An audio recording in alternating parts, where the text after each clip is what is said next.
Ayan o. Sobrang laki ng sunog mga yan mga boss. Ayan.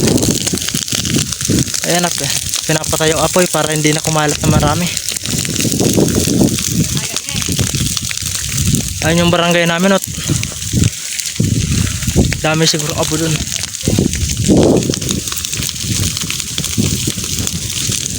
So yun, what's up mga boss. Ayan na, napatakbo ako dito sa tinatalian namin ng kalabaw kasi may sumunog ng mga yung kinakain ng kalabaw, may sumunog ng hindi namin kilala. Ayun, kaya yun o, nakakabulaw na sa mga tao yung usok nya. Ayun o, tingnan nyo naman, sinunog o. Buti yung kalabaw naalis namin dyan. Kung hindi namin dyan alis yung kalabaw, baka sunog na, nasunog rin. Buti napansin namin doon sa barangay namin, ayun may usok na, kaya tumakbo agad kami dito. Pero yan ang inabutan namin, oh. Sunog na yung tinatalian namin ng kalabaw. Ayun yung kalabaw, pakita ko sa inyo yung kalabaw na dala-dala ni Papa, ayun oh, sa baba. Muntikan daw mga boss masunog yung kalabaw. Ikagagaling daw dito ni Papa lang. Kasi pag, ayun, yun yung usok ko. Daming usok.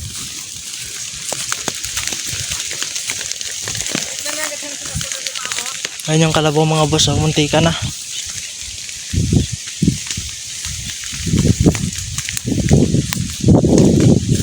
Harusan na nakakakod.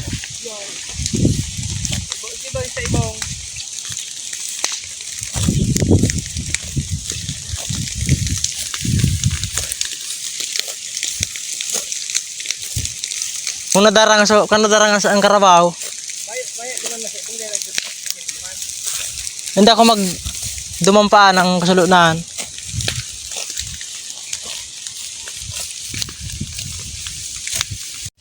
Ayun mga boss yung sunog. Oh. Ayan.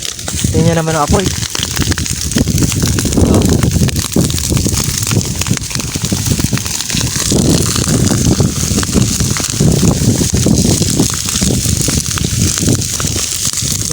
May sumunog kasi ng mga boss na wala man lang sabi. Nakita lang may kalabaw dun sa unahan ay sinunog pa rin. Sino kaya may kagagawa nito mga boss?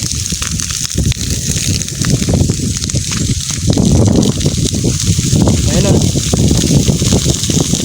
Wala. Pati yung mga tanim na nyog. Ayan, nasunog na. Ayan o.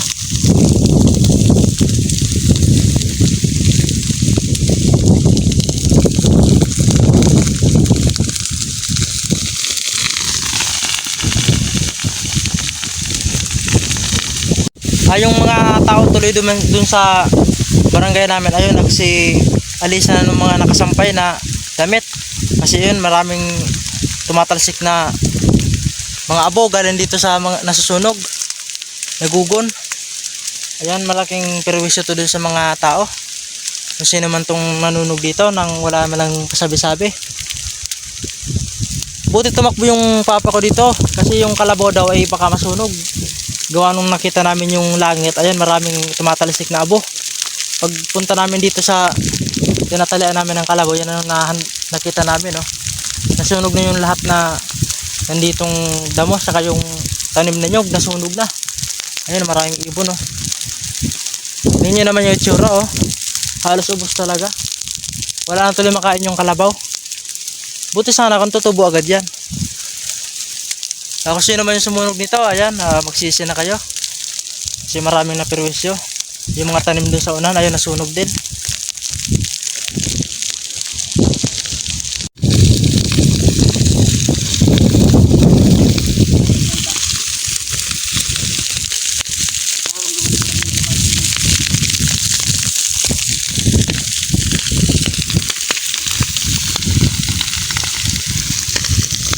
Titingnan para dun sa baba, baka yung bahay daw na among ni Papa, baka nasunog daw.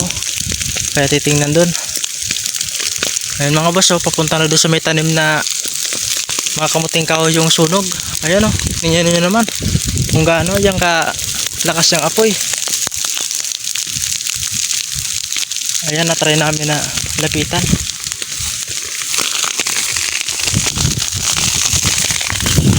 boss, oh.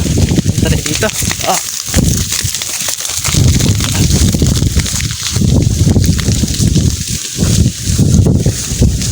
Sobrang init mga boss. Ayan, oh. Sobrang laki ng sunog mga yan mga boss. Ayan. Ayan at pinapatay yung apoy para hindi na kumalat na marami.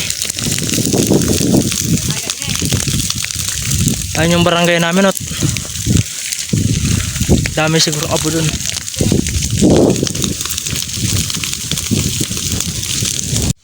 Ayan mga boss, natanggalan namin yung mga apoy.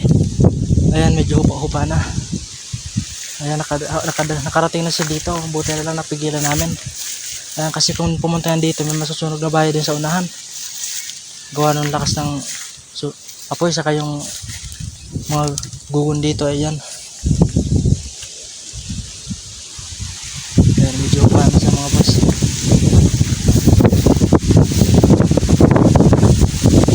Ang ginawa namin mga boss, hinampas-hampas namin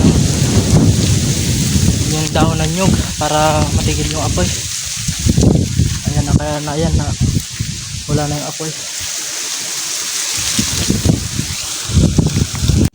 Ayan mga boss, paano din yung apoy, nakontrol na namin. Ayan na, may ayan, wala na tuloy matalian yung kalabaw, wala nang makainan. Doon na lang sa bahaging yun ang meron, kaso kunti na lang doon ang pwedeng kainin ng kalabaw. Ayan, ayan na lang yung natira, medyo usok-usok na lang. Ayan.